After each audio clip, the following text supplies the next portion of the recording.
Well, I'm 46 years old now. When I was 33, I was at home with a 5-year-old, 3-year-old and 6-month-old. And it was just as the internet was being born. My husband was working as a consultant in that market. And having been in sales and marketing all my life until I had the children, I was fairly switched on to what was going on. And I said to Thomas that I thought the life of a small business was pretty tough, very isolating. Could sense that more and more people were going to be working from home, and that it was getting harder and harder to have a voice and be noticed and rise above the big brands. So I said, wouldn't it be great to create a network online where small businesses could support each other emotionally and financially, so they could buy from each other, but also quite critically they could emotionally support each other, because obviously when you're in business, your self-worth and your self-belief and your self-esteem is very important to keep that up, because it's not every day is an easy day. So I started Academy just thinking it would be a nice, supportive, fun environment. Didn't realise quite what I was creating. So I wouldn't say I was a natural entrepreneur. It's evolved into 200 countries, over 500,000 members that are very, love using it. It's evolved into a community, a very tight, strong community of people that really understand the philosophy of Academy. And it's evolved organically. We've never had real serious bank support, no VC support, so it's evolved making sure that the member gets the value. So rather than having sponsors or VCs or shareholders, we've always had to communicate the right proposition to our members, and they pay to use the site, which is quite unusual in this market. It's been very rocky. It's required a lot of staying power and tenacity. At all times it's been fun. I don't think I've had one day where I haven't been happy and enjoyed it.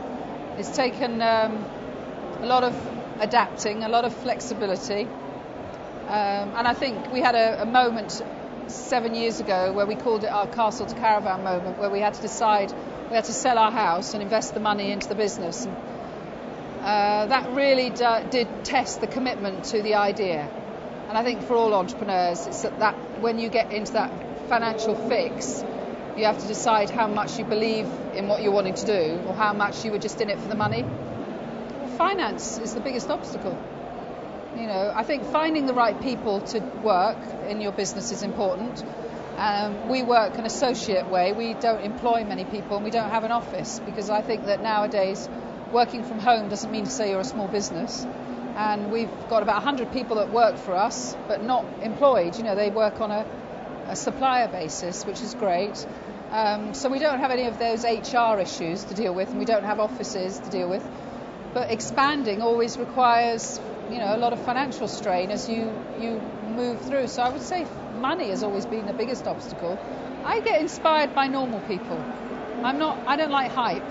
I really don't like hype. I don't like the celebrity hype. I don't like there's a real BS factor in the world where people make out that they're bigger than they are. And so I don't tend to follow celebrity culture of entrepreneurs.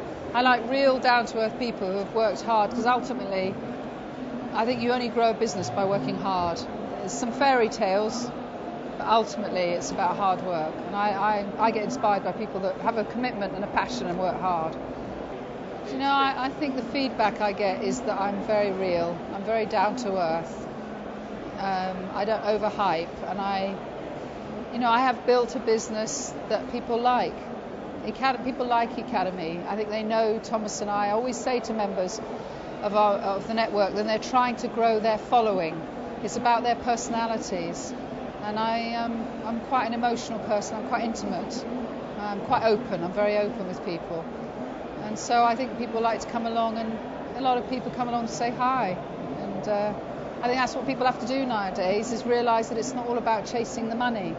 It's about building a life where people admire you maybe for your personal values, rather than the fact that you've just got rich. I don't think that world is a great world. They can Google Academy, or they can Google Penny Power, or they can look on Twitter, Penny Power, and they can join Academy and hopefully get to know us in there.